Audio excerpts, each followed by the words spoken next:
guys, today I'm going to talk about Love and Hip Hop Atlanta Season 6, Episode 5. This show is like my nails. It's cute. Look at my nails. They cute. But it's fake as hell. I promise. I'll be watching it like, really? Are you serious?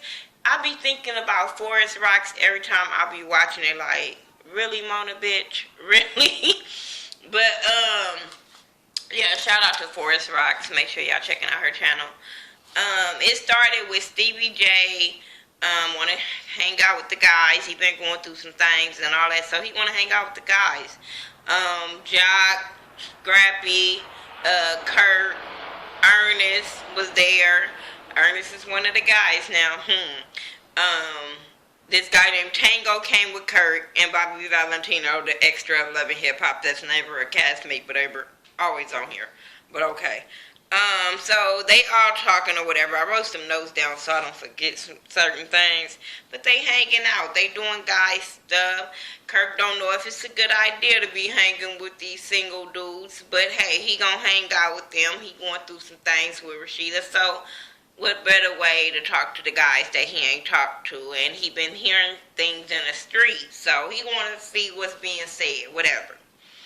So Scrappy's telling them there's no wifey no more or whatever. Stevie saying how he's single, but you know Jocelyn hit him with a paternity test. So now that brings Jock up to ask Kirk about all the stuff that's going on with Jasmine. So Kirk is saying, you know, he confessing some things to these guys and how he slept with her one drunken night that he was with Tango. I said, see, now that's why Rashida ain't gonna like Tango. Why you had to say who you was with when you slept with somebody? So he said, so we find out, I ain't got time for the word, but we found out that, you know, he said he slept with her. We found out that Kiana is Tango's ex-girlfriend.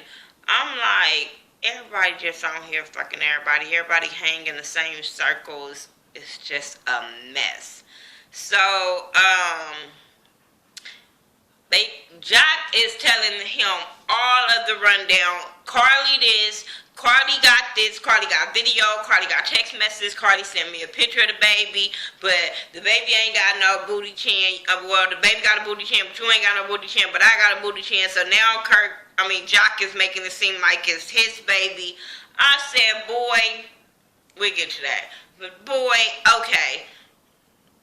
I'm like, Jock, shut up. Why are you trying to stay in the storyline? Shut up. He just want to take the heat off of his friend so bad and put it on him. I don't understand why. But, dude, he fucked up. So, I was just like, whatever. And they talking about how they feel like it's a setup. Everybody feel like this is a setup with Jasmine. And he gave her some money to keep her on a hush-hush.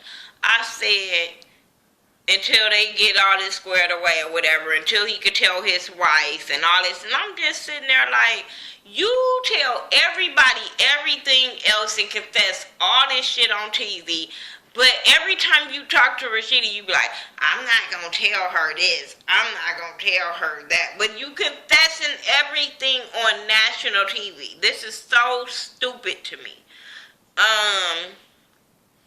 Jocelyn is meeting up with Lovely Mimi, and I'm always going to say I'm only going to be able to take her in little doses.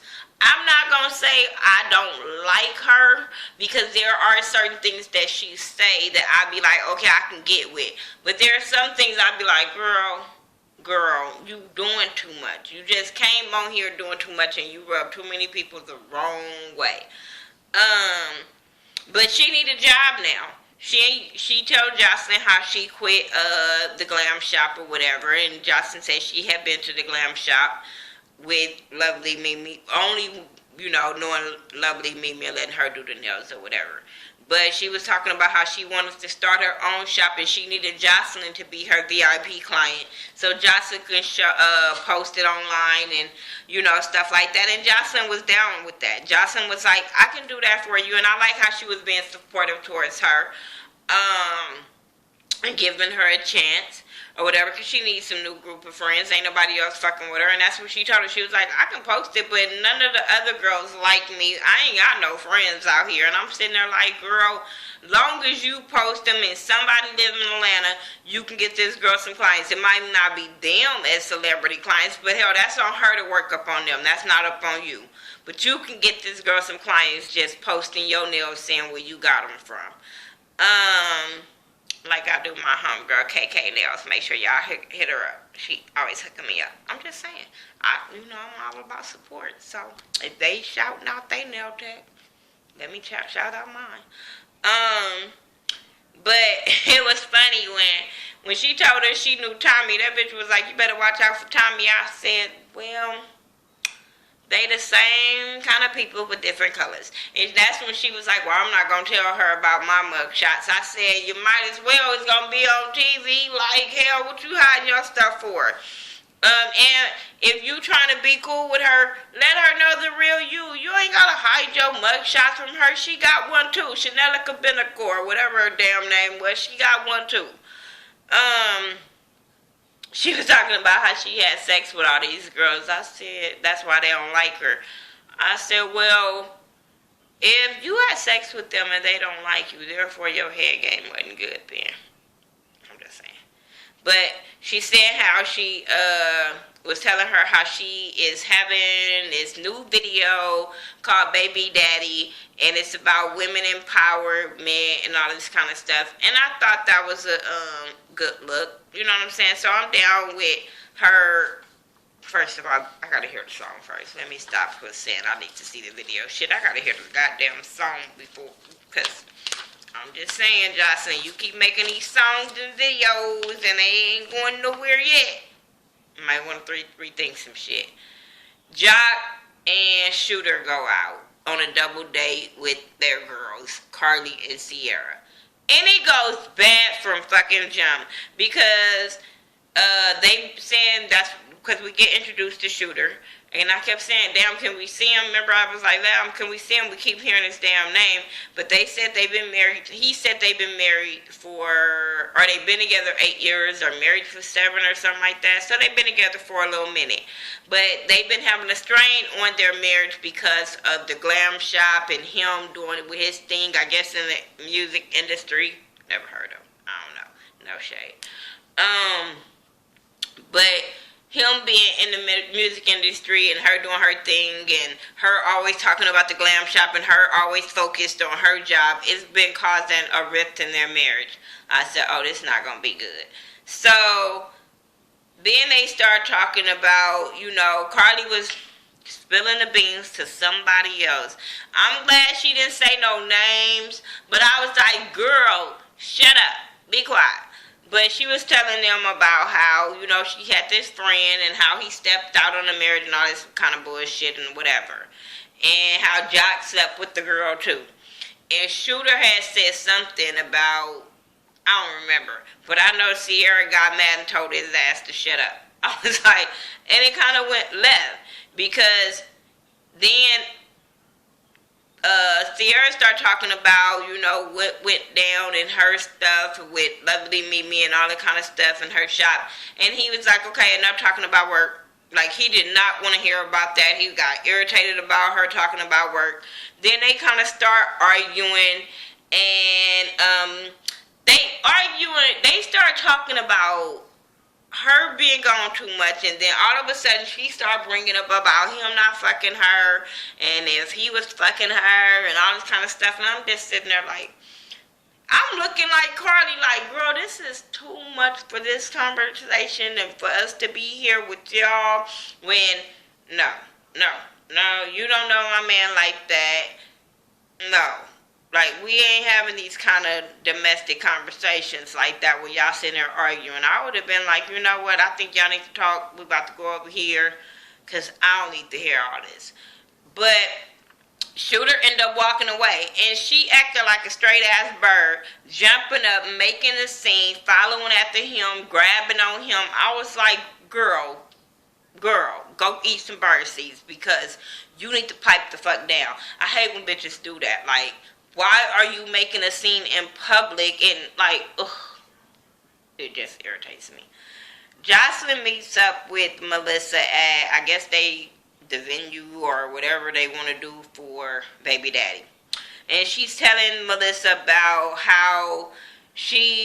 what her vision is for baby daddy and how she wants all the women that she had problems with to come together and show little girls that women can come together, that they fight and then they can come together, and how it's all women that's been through things with men and they gonna be standing strong and all this yada yada yada. I get her concept. I love her concept. But Jocelyn, you've done some things to these girls that they can't forgive.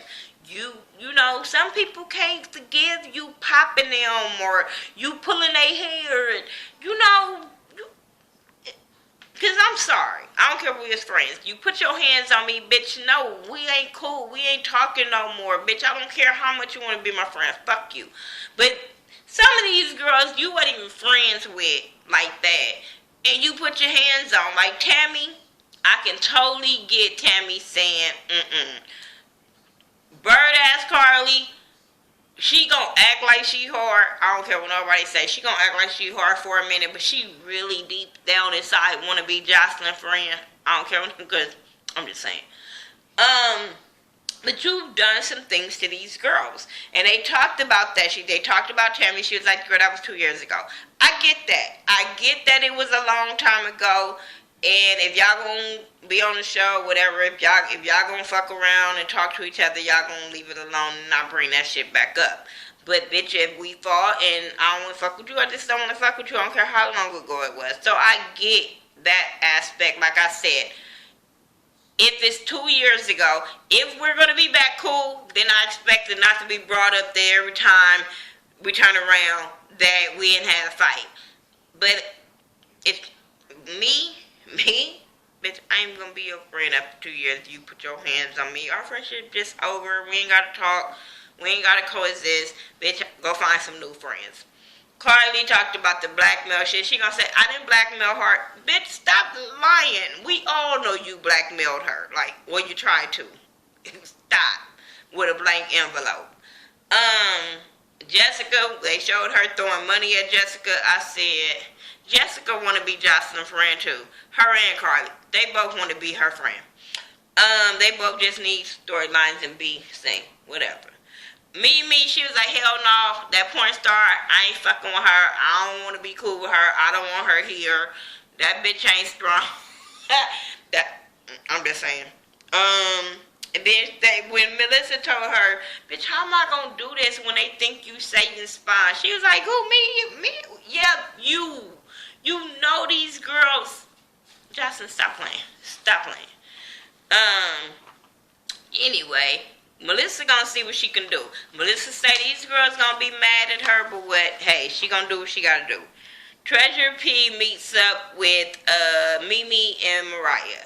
And they're talking about everything that went down with Tommy and how she rubbed Tommy the wrong way because of the high and low conversation and all that kind of stuff. They also talked about the whole fight thing that happened between Mimi and Sierra in the glam shop and how she quit. I didn't care. But all this high-low shit, I can see how Treasure P is rubbing people the wrong way. Now the high and low comment, bitch, we all knew that. We all was like, bitch, we knew Tommy was going to take that the wrong way. But she said she didn't mean it like that. Maybe she need to meet up with Tommy. Mimi was like, I don't know about that. I said, yeah, that's not going to go over too well with you. But she was rubbing me the wrong way, bitch, and I ain't got mugshots. And when you was talking and trying to downplay Tommy and talk about her mugshots and her it wasn't even her mugshots, because I was like, God damn, that bitch got, everybody said that bitch got a lot of mugshots. But when you start going about people college education and trying to down them about college education, I have a problem with that. Because just because you got a college education don't make you smarter than the next person. Trust me. Trust me. I've been through where I've seen people with a college degree can not go through a job interview because they feel like they're too cocky. And I've seen people with just a high school education go get that same job because of their personality and, you know what I'm saying, how they won a person over. And it didn't have anything to do with their education background. It had to do everything with them. So for people to talk down on people education-wise, you never know why a person didn't finish school, or, you know what I'm saying, go to college because they didn't have the financial means, or, you know what I'm saying, it's always something. So find out why people didn't go to school or finish school before you just down talk them. I just really, that bothered me too with Treasure P. And I was liking how Mimi was, that's why I said, some things Mimi say, I like her. Because when she was getting her together, I was all here for it. Like, all here for that one. Then they start talking about Jock and Cena and Tommy, and how Tommy is messing with him and Carly messing with him. And she says Cena's messing with him because she's cool with Cena, but she's also don't know if she should tell Cena about all the other girls that's messing with Jock, because she's doing intern at the radio show that Jock is working at the radio station, and he helped her get an internship. So she don't know if she should say anything. I said, no, bitch, keep your mouth closed. That ain't your business. I don't know how cool you and Cena are, but bitch, when it comes to your coins and you don't know what the fuck Cena's over there doing that we gonna talk about later, mind business. Cause they all fucked up. Mind business. My thing is, if Cena's still fucking with Jock after all the shit he did to her, bitch, mind your business. Rashida Kurt, he go see her at her shop that nobody ever in. I'm just saying. Y'all been there. Nobody ever in. And the mama there. Y'all know she's only Rashida there when it's filming time. Not filming time, her mama there. But her mama pissed off. As rightfully so. When Kurt tried to come in there to talk to her, the mama started going off, and he was like, I didn't come to talk to you. But Rashid like, he gonna hear this rap. He is gonna hear the rap. And I said, bitch, shut up. Because he ain't hearing yours. Your mama harder than you when it comes to this situation, whatever.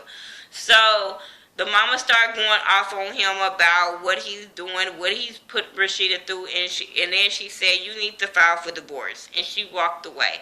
Then he started talking about how he, what can he do to make it better? I said, tell her the fucking truth. Everything. Stop lying. Stop fucking people. Like, oh my God, how can you make it better? See the truth?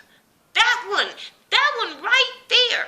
But you know, the one thing that's better than the truth is stop fucking people. Like, oh my God, he is stupid. And she is stupid for going along with this conversation. Because I would have been like, you know what, I got time for this. Go home.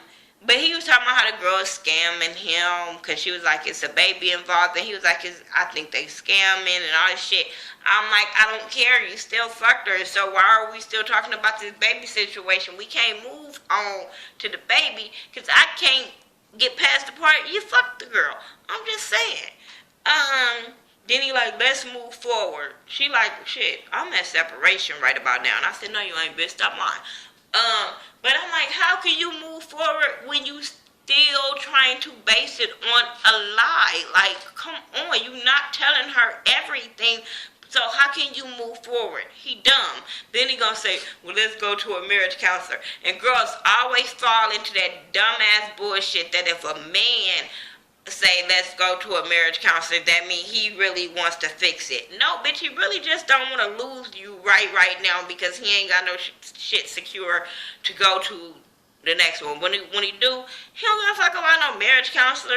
Like, girl, these marriage counselors be getting people money for no fucking reason because they be knowing the marriage is over. Melissa go have Carly and Tommy come to her house and talk to them about the Jocelyn situation, and they both declined. They like, no bullshit. I like how Tommy said, having a baby changes some women, you know what I'm saying? And this might be all good, but she declined. And I respect that. Like I said, they had differences, and I respect the woman that just say, you know what, good for her, but I still ain't fucking with her. Carly, on the other hand, she was giving little excuses, but the only reason why she declined is because Tammy declined. Come on. When she told me, she always crying with, I just need to see her and talk to her. I said, see, that right there just showed you it was a little open window for them to get back together and be cool. Rod Jasmine, they looking for a place because she said that she was living in her own place with the baby because Kirk was taking care of her there. And since Kirk ain't taking care of her, she might as well move in with Kiana and Rod. So they looking over this place or whatever. And then Kiana comes in and tells them that she got a call from Tango. And Tango spilled all the beans about what happened at that damn shit with they homeboys. I said, he talking like a bitch because if you don't go with her, why are you calling her? Like, why are you... That's what bitch niggas do. Anyway, trying to get his ass on the show. So he like, ooh, let me go talk to him and tell him what they said about him. Call him a puppet master and all this. Nigga, that's not your friend. Why? Ugh, whatever. And how Jasmine fucked Jock. And both of them are shocked. Jasmine's like, I didn't fuck him.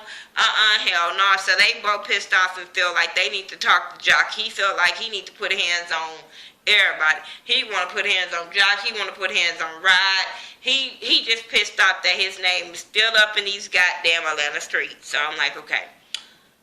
Then we get the bullshit that I said, this shit is fake as my nails. Mariah, whatever fuck her name is, and Shooter. They meet up in this this parking lot.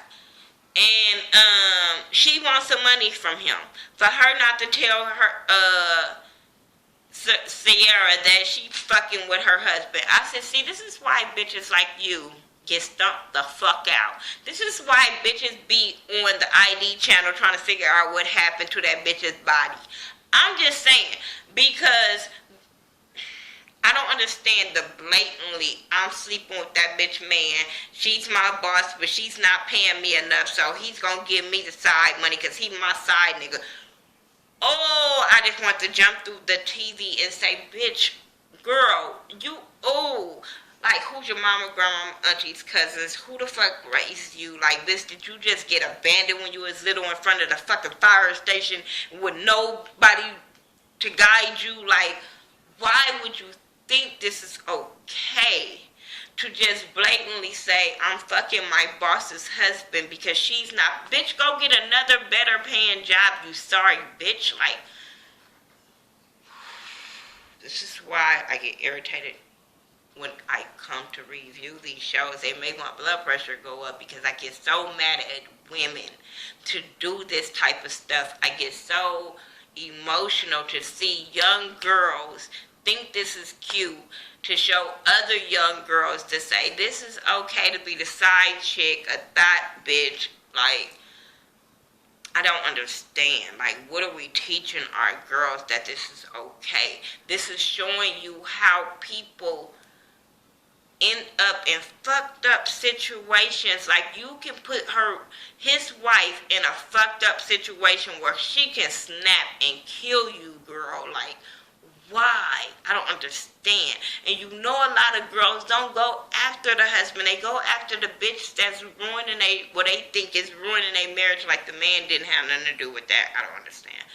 But they go after these women, then they end up in jail for the rest of their life because they ain't killed this bitch for fucking her husband. But I'm like, she snapped because she thinking like she's with her husband, and you being her friend and being cool with her and having dreams and telling her to keep the other bitch that she don't like.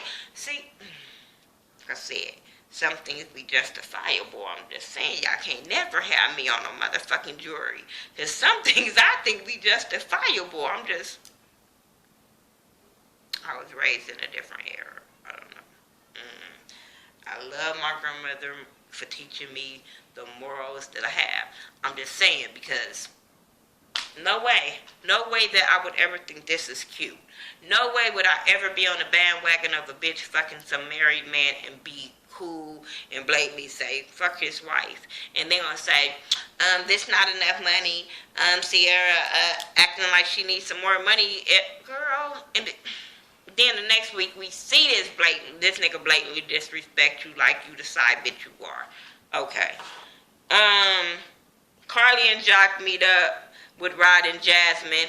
They own motherfucking 1,000. Jock is on lion status. Oh my god, he needs a storyline so fucking bad it irritates me. All of a sudden this motherfucker, he don't know why Rod didn't want to shake his hand. After you said you fucked this girl, you don't know why this man don't. Oh, but that's because you was telling your homeboy, and your homeboys went back and told you shit. Because, like, come on, you already told everybody you fucked this girl. Like, that's why you didn't get no handshake, stupid. But anyway, they mad about the passing pictures, about him saying he fucked her. All of a sudden it's, oh, it's a girl that looked like you named Jasmine. I told y'all when all of a sudden, you wasn't saying that when you was standing there and saying this was your homeboy girl. You wasn't saying she looked familiar then. Then y'all didn't never bring up Kiana in this situation. And y'all notice Kiana didn't bring herself in that situation of saying that he fucked both of them either. I'm just saying. She kept her name up out of it, and so did he. But I was just like, oh my god, like this dude's blatantly fucking lie. And Carly, you ain't punching him in the goddamn face about saying, hey, just because you say it's the girl look like, come on. You just went around and saying that you might be the baby daddy.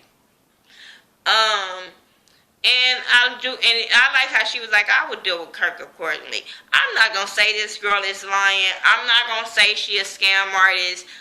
I'm just gonna say I'm gonna watch this shit play out. I'm just more mad at Kirk, like the person should be, that he started this shit.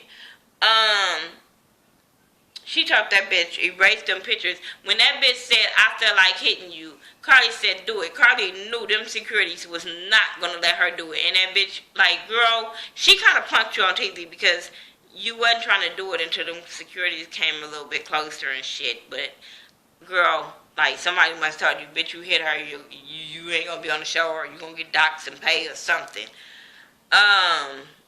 Oh, and Rod told Jock he was fucking Cena. I said, see, this is why I don't feel bad for Cena ass. Come on now. You fucking Rod, and Rod got two bitches he living with, all y'all motherfuckers. See, this is why they say AIDS is real big in Atlanta. Like, everybody fucking everybody. Ugh, nasty. Treasure P and Tommy, they meet up. Tommy just came there to fucking fight. Tommy didn't give a damn what this girl had to say, because she was like, I didn't think you was going to come. Tommy was like, I didn't think I was either. Tommy just had to show up because it was in her contract. But Tommy didn't want to, so Tommy was like, fuck it. I'm going to show this bitch I ain't the one to be played with. So they going back and forth about the high and low situation and how somebody take it wrong. And yeah, that's how I took it and all this kind of stuff. Tommy, what the fuck did you have on to come get a pedicure? I didn't understand that whole outfit, Tommy. I don't understand what she be doing. Nasty looking. But yeah, they going back and forth. Tommy calling her, saying she is fucking married man. She a messy bitch. She calling her a messy bitch. What are you? Tommy start throwing grapes at the girl. When you seen Tommy get up, you should have been already on motherfucking point. I'm just saying. So they going back and forth. Tommy throwing shit like, don't throw that at me. Next thing you know, they fight. They fighting. Tommy get the best of her because Tommy was grabbing her hair. Tommy was like, bitch, if I can't hit you, I'm going to grab your shit. And I think homegirl hair fucked up because she was so busy trying to hold on to her wig and stuff to fight the bitch back. And I was like, you stupid. But Tommy said, welcome to the A, and walked off. Jocelyn walks up in her video shoot to see who all gonna show up. She all excited about her goddamn video shoot. And ain't nobody there but Melissa and Jessica Dine. And it goes off. And that was the end of the episode. So y'all tell me what y'all thought about Love and Hip Hop ATL. I'm about to go do another review. And I'll talk to y'all in the next video.